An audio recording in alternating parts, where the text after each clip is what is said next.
Hey, what's up, everyone? Welcome to another Free Real Estate Advice Friday. This is Friday, July 21st, episode number 69. Was just going to give you some market updates. Um, Want to thank everyone for all the new subscriptions. Subscriptions are through the roof, and I really appreciate everyone's support.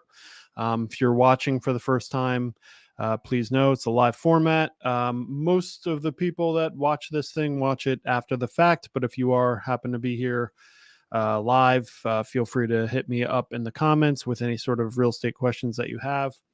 As always, if you know of any small business owners that would like to be interviewed on the show, it's my pleasure to do that. It's always really just an issue of finding people. So if you know any small business that would like to be featured on here, I usually give you about 10 to 15 minutes to talk about your business, and I'm happy to do that. It does not have to be a local business; can be a business anywhere, and we'll be happy to have you on. Um, yeah, so lots of new subscribers, tons of new subscribers on YouTube, which I really appreciate, and tons of new subscribers on TikTok, which is growing exponentially. So again, thank you for all the support and really appreciate that. I would like to bring this to TikTok eventually. TikTok requires 1,000 followers.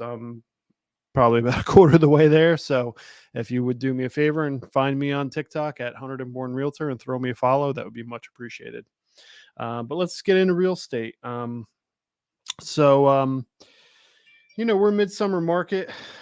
Typically, this time of year, things slow down a little bit. It's a little bit different with how slow the market is in general, that we're not necessarily seeing the slowdown as much because there was not much to slow down from.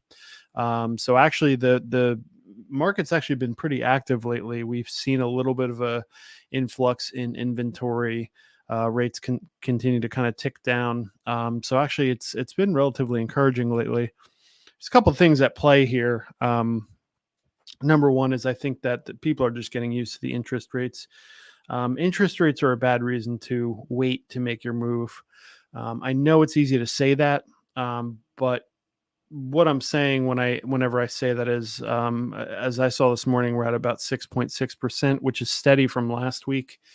Hasn't gone up in a little while, and pretty reasonable rate historically speaking. I think once people kind of wrap their heads around the fact that we're not going back down to 2 or 3% ever, maybe we can get to 5% sometime in the near future, but it's not a good reason to wait. And I know that's, from calling a lot of prospects and people that are calling me to conduct real estate transactions, it's probably the number one reason I get of why they're waiting, or they want to wait for two things. Number one is the prices to go down, and number two is the interest rates to go down. So prices are almost definitely not going down. Prices are going to be driven more by demand and inventory, and those two things right now are immovable. Inventory is absolutely very low, and demand is extremely high. For that to achieve some sort of balance is going to take a very long time. I'm not even 100% sure what's going to cause that. I think a lot of realtors who have left the business in the past 2 years, or are just still practicing but are a little discouraged by what's going on out there. None of us really have answers for when this is all going to change and we're going to see something in terms of a positive trend towards a balanced market. I will say balanced markets are generally very fleeting. So even as we shift towards a balancing market, it's a good chance it's going to continue to kind of shift in the other direction, which would be a buyer's market. I just don't see that happening anytime soon. The demand is so pent up. I haven't put in an offer on a house that had only one offer. I couldn't even tell you the last time. I literally don't remember. I say this all the time, but 4 years ago, that was pretty much every house. Every house had one offer, and it was very rare that we'd have something with multiple offers. That is completely flipped at this point, and I just don't see that changing anytime soon. I think it's going to be very challenging to see any sort of significant change there. So, if you're looking to make a move, it's best to just kind of get out there and take your shot. The second part of that, as I mentioned, interest rates is the other reason that people give me for waiting. It's a little bit of a penny wise, pound foolish situation there. If you're waiting out interest rates, in order for that to really affect your buying power, it's going to have to be a pretty significant adjustment. So, you're talking a full point and a half. for the amount of time that's going to take for interest rates to go down that low, I mean, you're going to be through this life stage where this is the type of move you need to make. So by the time we wait all that out, you're going to be a very different situation. Might not be ideal to wait 2 or 3 or 4 or 5 years to wait for interest rates to go down and go buy the house you want. What would be a much better reason, if that's how simple your logic is, would be to go ahead and buy now. You can always buy down your rate. It's going to save you hundreds of thousands of dollars, and any good lender will tell you that up front, that that's the way to go. And if you go out and you get that house, you get a 6.6% conventional mortgage on a 30-year loan. If all you're worried about is a point or two on your interest rate, then you can just take your 6.6% right now and refinance in a few years. Chances are, by the time you go to refinance, when the rates have come down that low, your equity in the house has gone up, both through making payments and also through the increase in value of the house.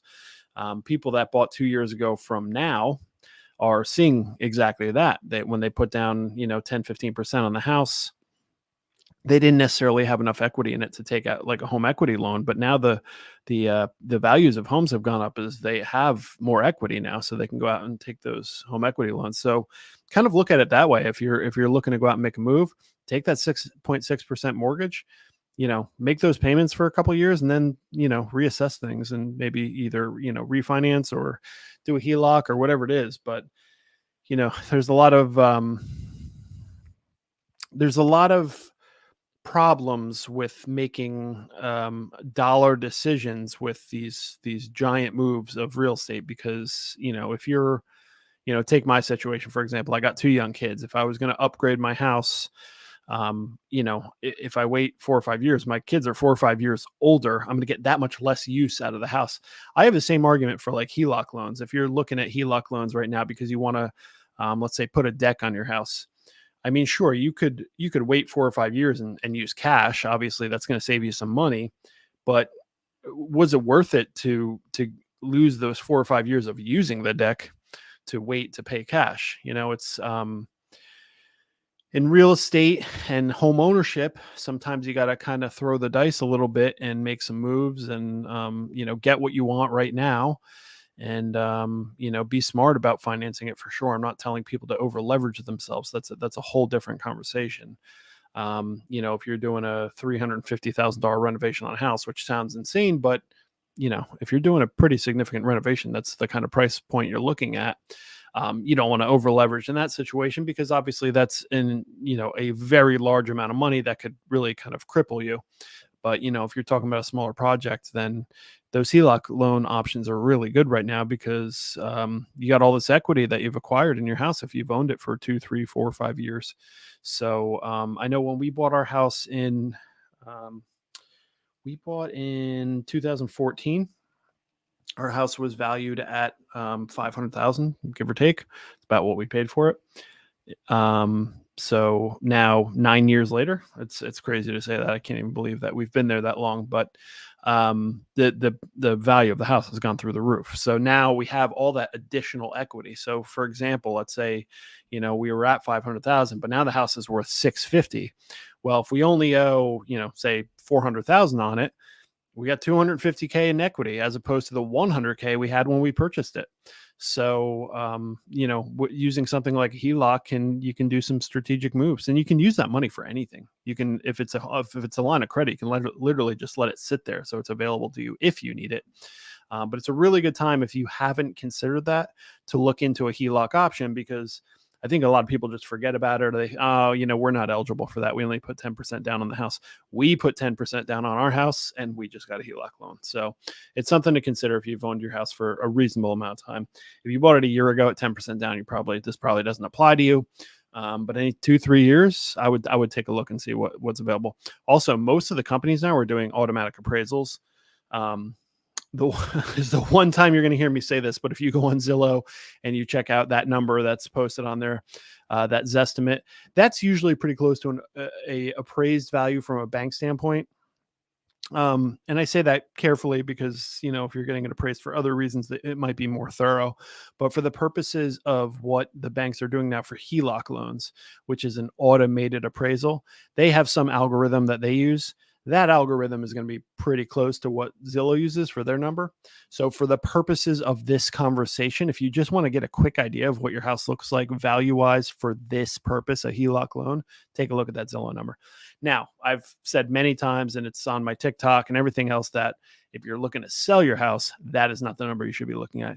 You should really engage a professional to come in and do a market value assessment for you, because that number is not going to be accurate for resale purposes. Generally too high, sometimes too low.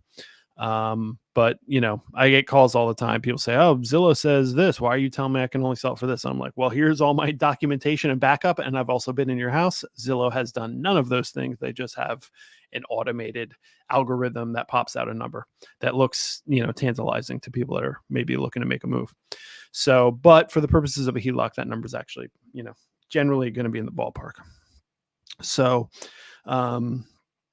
but yeah, anyone who's watching now, see quite a few people on here. If you have any questions, please feel free to post them in the comments. I'll be happy to answer them for you. And I'm going to get off here very quickly, probably in about 5 minutes. But yeah, I mean, we are definitely just seeing that inventory tick up a little bit. The people that I have that are actively looking, we've gone months in both cases. Two people that are really kind of at the top of the heap of like really anxious to get something going. And we've been able to look at more houses than we have been in many months, because there's just been a little bit more inventory. The price points, I mean, the price points below 500,000 continue to just be on fire. They are flying off the shelf. There's a little pent up demand there. Because the people at those price points are in deep competition for listings. 10 to 20 offers is pretty standard. Most of New Jersey, not all of New Jersey, but most of New Jersey. Hunterdon County, like, where I'm sitting, Clinton, New Jersey, continues to be red hot. If something goes for sale in Clinton, it's going to sell almost immediately. It will have multiple offers. So continues to be a seller's market. The thing I'll caution sellers on, I mean, if you are selling, make sure you're doing what you need to do. This is not a 2021 situation where everything's just flying off the shelf. It doesn't matter what you do. There's going to be 100 people at your open house, etc. It's not like that anymore. You are still going to get multiple offers, but we're getting more to what I've been talking about for several months, of a skill-based marketplace where you really do need to, if you want to benefit from that market, you do need to hire someone to guide you through it properly, and then also vet all those offers. If you're getting 20 offers, I'm sure you can imagine that it's not 20 good offers. Some of them are, completely flawed or have major omissions or stuff like that you really have to kind of be aware of. So again, I see more people logging on. If you have any questions to ask me in real time, do it in the comments. Let's see. My friend Michael, let's see what you got.